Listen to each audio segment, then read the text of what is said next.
Okay. Okay.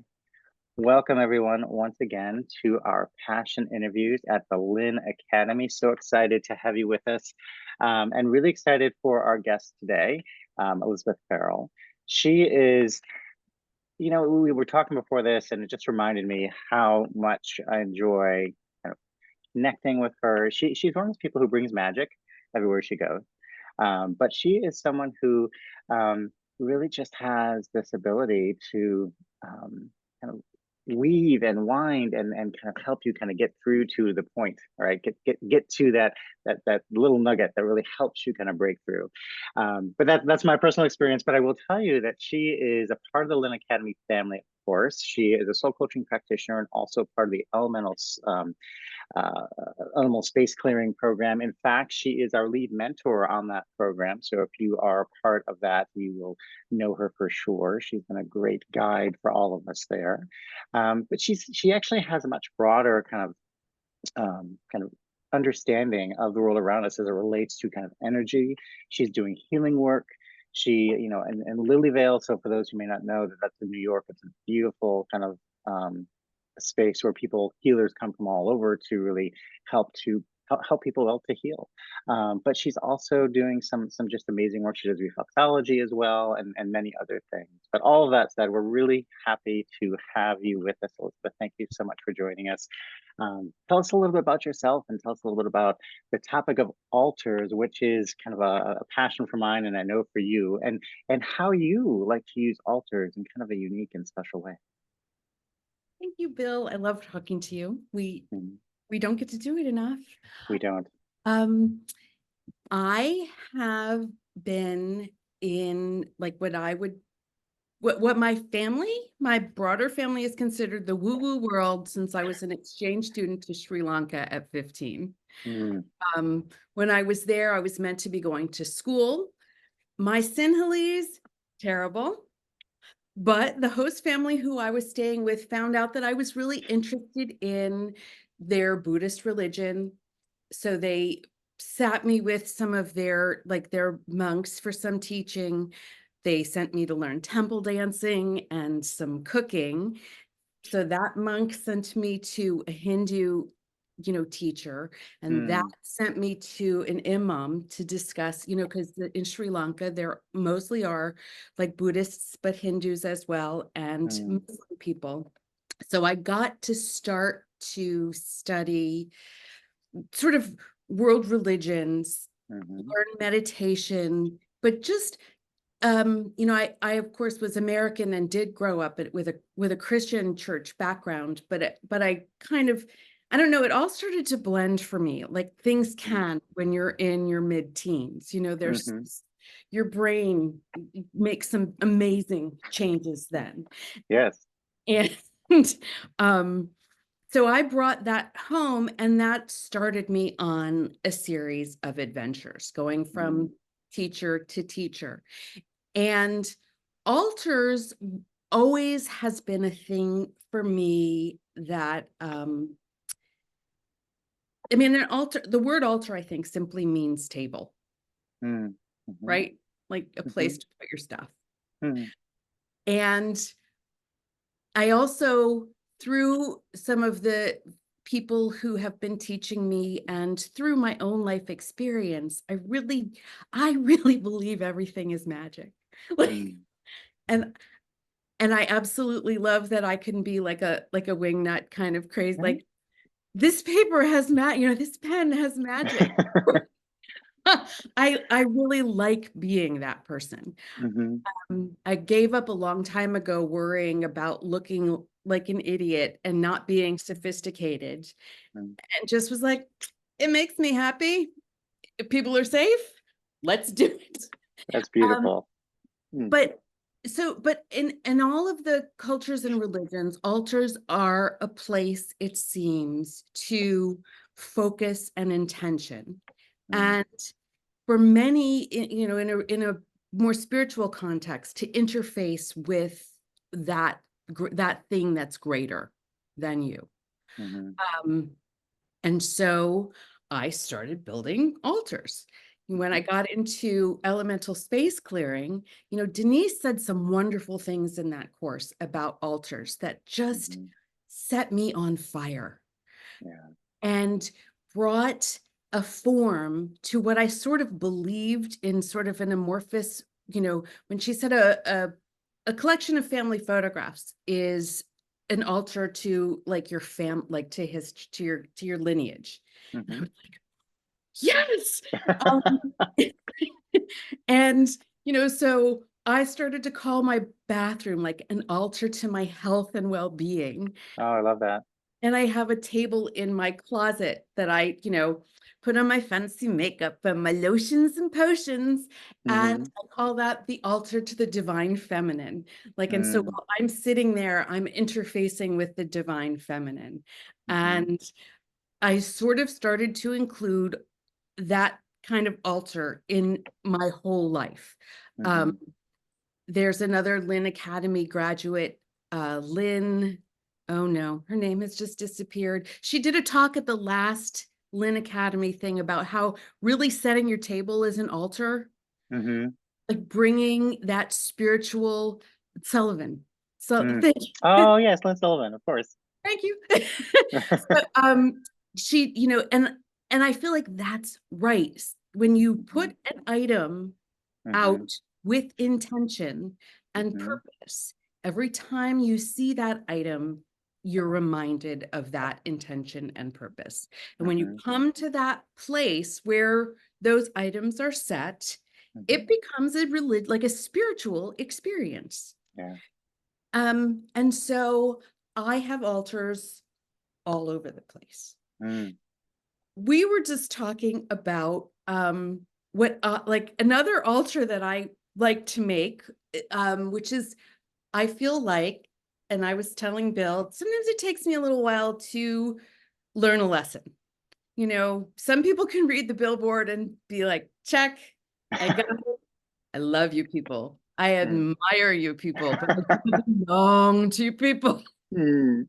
It takes me a minute or 6 years. Well, but and I don't think you're alone in that, right? I think a lot of people are always like, "Well, is that a message? And what does it really mean? And if I don't get it this time, does that mean that it's never gonna, hit me again?" So I think that that's just a real part of living this world of magic, right? That we're in is that the messages kind of come to us in different ways, and I love how you're using altars as a way to kind of help you to work through those messages and those lessons. Yeah. I mean, when I had little, like a challenge or an Mm. obstacle, whatever you want to call it, and if I feel like there's a theme behind them, Mhm. miscommunications in some point, Mm. or, an intent to do something and never quite getting around to it, I will start to gather items from those, if it's miscommunications, I'll print off an email that didn't get received and I put it in a special little altar place and I start to Mm. build an altar to the lesson that is developing within Mm. me. I Mhm. start to, bring items that remind me of these challenges or the situation, like what is happening. And before I can even really grok what the lesson will be, I Mhm. start to just gather those items and I thank them for their Mhm. patience Mhm. because sometimes it does take me quite some time to get a lesson. And I'm very Mm. grateful that spirit universe keeps bringing me Mhm. hints, Mhm. another piece of the puzzle. And so I just, will have one particular dedicated place to gather those items. And I try to arrange everything with respect Mm. and with beauty. I Mm. believe altars get their vibrancy from you interacting with them. Mhm. So I love to touch the items on my altar. I love, Mhm. the fuss, the rearranging, putting on a flower. Often if I feel like there's a lesson growing, I will put Mhm. seeds on Mm. that altar to remind myself that, like, I don't know what this is. I don't know what this plant is yet, but this is a Mhm. seed. So it's going Mhm. to be a thing. Um, and so I start to gather items together until I feel like I have a good, complete picture. And then I will sit there and really contemplate it. I'll really Mhm. try and work out what that lesson is. Sometimes I'll Mhm. even go on sort of one of Denise's mini quests, Mhm. take a couple of hours out of my life to clean and clear myself and then sit with those items and then take that. For me, it's outside. I Mhm. um outside is my main teacher. It's my love. It's my, it's Nature is a beautiful teacher, absolutely, I love that. And what I'm really kind of we were talking about this before the call, what I'm really kind of inspired by is this idea of using altars as an alternative to something like journaling, right? Because often we're told, journal it out, and I will raise my hand and say I've tried it and I'll do my best, but journaling just has never been the thing that I can be consistent with, et cetera. But something like this, you were talking before how you really appreciate kind of that visual representation. Can you tell a little bit more about that? Yeah. Well, I think I'm a visual person. And I think Mhm. when I do love words, but I think Mhm. when I look around my world with what I have, like the viewscape that I've created for myself, Mhm. it is all very intentional. And you know, things mean something. Items Mhm. mean something to me. I have like my little altar behind me, sort of my work Yes. altar thing. Mhm. Um, and and for me, and I think that there's a part of our psyche, Mhm. that pre-language part, Mm. um, Mhm. that link between like the true unconscious, subconscious, and the emerged consciousness. It's that Mhm. liminal space where pictures mean something, and sometimes you can't even put words to them. For other Mhm. people, it's smells or Mhm. sounds that can Mhm. really mean something beyond words because it reaches a part of ourselves that doesn't necessarily have the fancy vocabulary or have the Right. words. Mhm. And, and so for me, also like just passing by it as often as I do, because I put these altars in mostly very obvious places so that Mhm. I will pass by it and Mhm. just remind myself to think this thought again. Yeah. Um, I learned this a lot from my middle daughter, who does not like to journal, but she creates music playlists by season Oh, and by year. And you love can that. really experience what like her feeling, because she's a feeler, it's emotion. Mhm. But if you listen to her playlist from spring 2018, you know right where that girl was in Mhm. her, what she was feeling and what was sparking her and what she was dealing with. So Yeah. I feel like her seasonal playlists are altars, I love that. and they're, you know, they aren't stuff on a table, but to But me, it's an intentional gathering of items related to a period in time. And I mhm. think it's a way of journaling. Um, Mhm. but also, uh, I've I have been a journaler in my life. And Mhm. honestly, it's been a wonderful, for me, venting place, but I rarely go back over my journals. Mhm. And if I do, it's sort of in a concentrated moment where I'll be like, what happened Right. that Mhm. time? And I'll go back and read them. But for me, like an altar that you can see, or even a playlist of something that you'll listen to again, Mhm. continues that awakening Yeah, process. for sure. Um, For sure. So I wanted to, you mentioned a few kind of things as it relates to altars: intent, gratitude, and beauty. So I'm wondering if you can help people who are either new to altars or or want to kind of do this more. You're kind of sparking their passion in this. How would you help them to kind of start, or to kind of just what are the kind of key things you typically would recommend for people as they're creating their a loved subject. Thank you. altars? I just got a little present. Okay. When I create an altar, the first thing for me is to choose the intent for the altar. What do I want it to do? Am I going to work with this? Am I going to like let it unfold on its own? The more I want to interact with it, the more it has to be in my daily rota, like Mm, where I go. My mhm, kitchen is a huge place for altars, my office, my bathroom, my bedroom, my closet, my front mhm. hall, never mind. Um, Everywhere. everywhere, Yeah. because I also believe in unintentional altars. But Mm, when you're mhm, making an altar, what do you want to do at that altar? And pick a place that makes some sense for you. If it's a personal and private subject, I think you want to choose a personal and private area to mm, build the altar in. If mhm, it's something that you don't mind people asking about, I would put it in a more, public or accessible place. Or mhm, if it's an altar to a particular subject, welcome to my home needs to be in your front hall, or mm, your entryway or your door. It just needs mhm. to be your door. Right.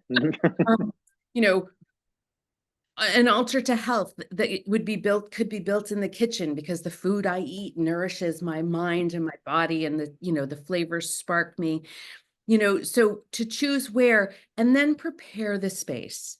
Mm, mhm, I do believe that sort of everything is sentient. And so I will say, hello, table. Will mhm, you host an altar for this item? Or my mhm, intention today is I'm going to clean you off.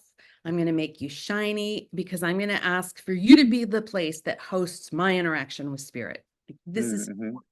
this is magic for me. Yeah. Mhm, Um, and then I will start to gather the items that I want to have there. And mm, even if you're talking about like your altar that is your bathroom sink, you mm, know, your toothbrush is there and your toothpaste. And so that's going to help with your shiny, shiny smile. mhm, And your hand soap will help you stay healthy and clean. you know and so and those are the items that belong there, so you mhm, try to figure out what items belong there. I believe altars are dynamic places. mm, You bring things there and you can take it away. Once it's been on an altar, it does not have to always stay on that altar. And mhm, once, and if you hadn't included it in your original building, but you're like, why is this not on my altar? Well, mhm. put it there. Yeah. um, so I think that, and then for me, it's the interaction, Mhm, right? Keeping it clean and tidy.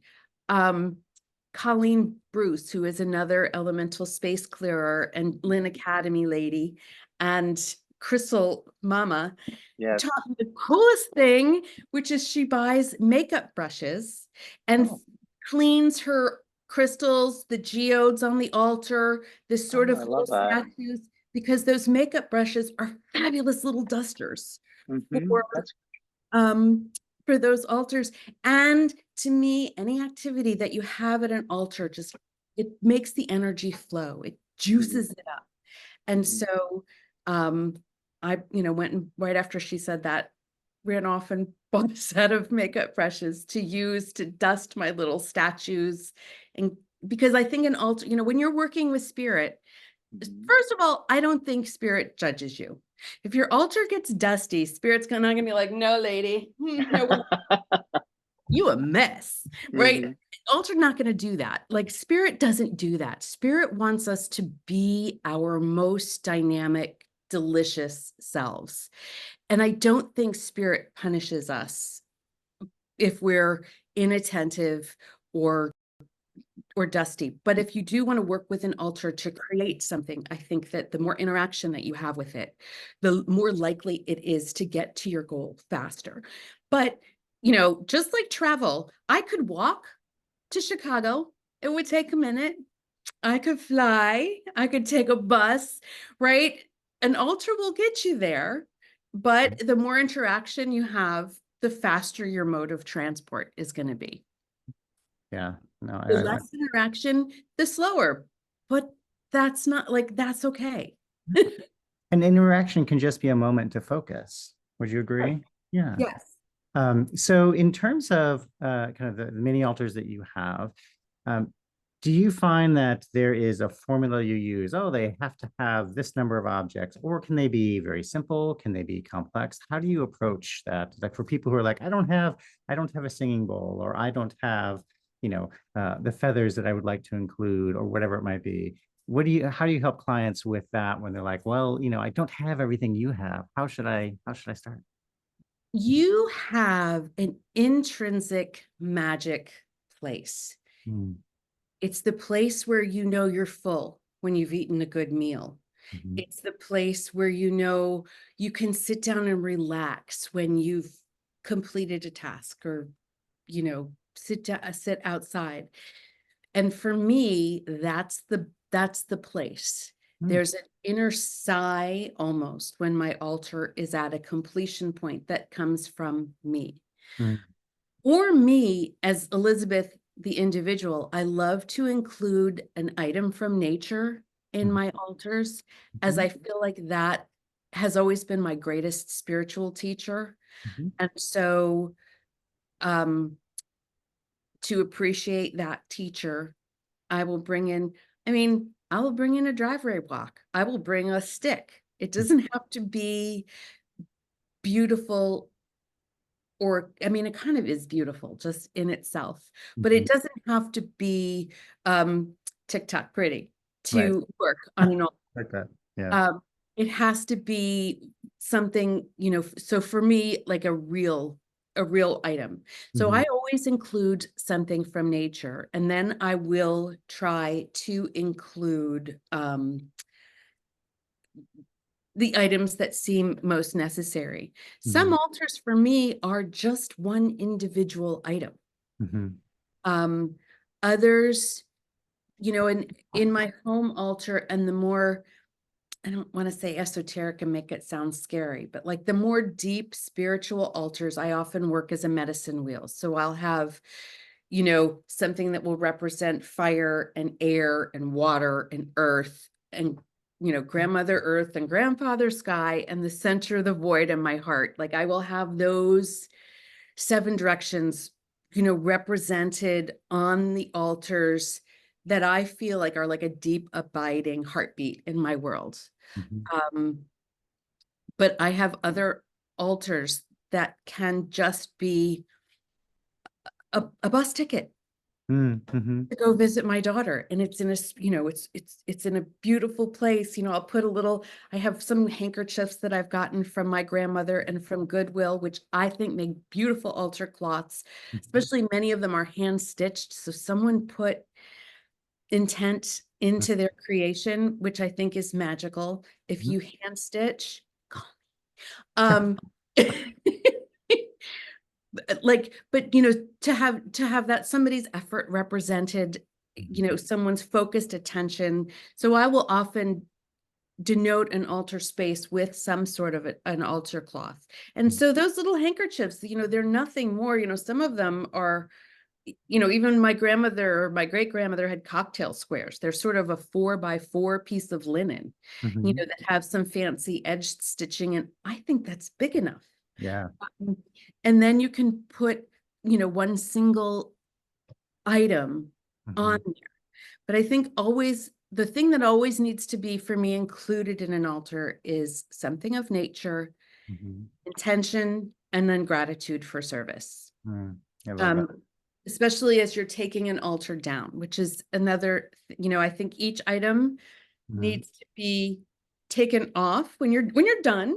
mhm, You said, like, thank you for serving as this in, place in my life. And mhm, then it needs to be cleaned as is appropriate for the item, mhm, um, and put away, or, done done with reverence. If I have fruit, flowers, food, any organic substances on my altar, they will go into the compost, mhm, or back to nature. Although I do break some altar rules, because sometimes I will intentionally put a piece of fruit or some water on my altar to absorb that energy. and then I will eat it. Well, I, to the idea of rules, right? I mean, I think it really is to your point. It's you listen to your gut, listen to your intuition, listen to what drives you there. But yeah, so we are getting close to, unfortunately, the end of our call. But I wanted to ask you a question about, for you with your altars. Is there any one lesson, or are there any couple lessons that you feel you've really learned through your years of creating altars that have just helped you, whether with altar making or just in general with your life? Are there any kind of lessons that come out to you? I have learned some, I think the lessons that stick out the most to me were the ones that were most uncomfortable for me to learn or complicated for me to learn. Mhm. I learned that I'm really not in charge of very much. And that is okay. Okay. I And, have, and can you talk a little bit more about what you mean when you say not in control of very much? well, I can control my own thoughts and actions to a point, but I have mentioned I am a parent. Mhm. Like all parents, I wanted my children to be happy and strong, Yeah. all those things like self-actualized, independent adults. Yeah. Okay, come on. How can somebody who is not a self-actualized, independent adult teach someone else to do that? I was just way swinging out of my league. Mm. Um, but I learned to accept that things aren't always in my control, and many things really are not in my control. And yet it's fine. Like that's okay. That also taught me, I think, the greater concept of grace Mm. for myself and for other people.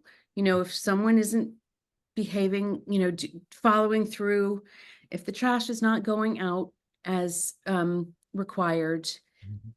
like something is out of control. So Mhm. like, don't, Yeah. just don't. Or if you needed to go out, pick it up. Or, I think so one of those, like, altars have taught me some of these sort of like, I'm not in control of everything, that is okay. If I'm not in control, nor is really anybody else. Um, Altars have taught me that I can do hard things. Mm. You know, I can reevaluate and reposition myself, and that I can get to where I'm impelled to go, even if it isn't linear, or sometimes it's easy. Some things are just like a super snap. And if things are a snap and then something is thudding, you wonder, like, oh, Mm. is this not meant to be? You know? And I've learned to, and I'm working right now with, like, where do you work with things? Where do you let things go? What, how do I learn? How do I become more me, more human? So altars have taught me, those kind of things too, but also, altars have taught me how I most like to be in the world. Mm. I love that. And um, it's an internal prescription instead of an external prescription. And so it's so much easier to maintain. Mhm. Mm. I love that. Thank you so much for sharing all that.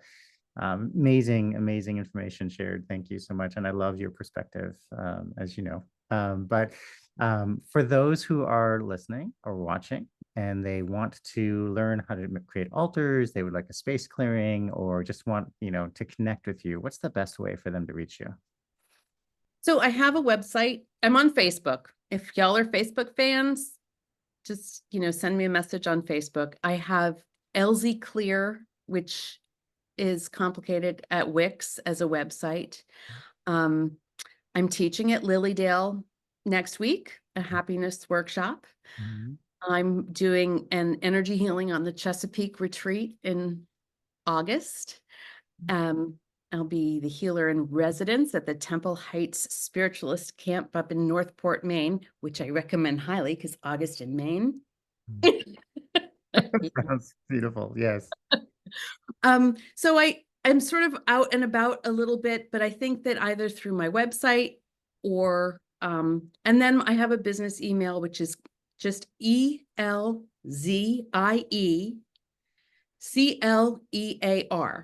at gmail.com. Clear is included in my web addresses because I just want to be clear. I want to keep it clear. Oh, well, thank you, Elizabeth, so much for the time today and for sharing your passion. It's been a fantastic talk, and I'm inspired myself to really look at the altars I have and see how I can enhance or create some new ones. So thank you so much for being with us today. Thank you, Bill. It's lovely to talk to you, and I would love to see what you're doing with your little altar friends. I will share some pictures with you for sure. Everyone. All right.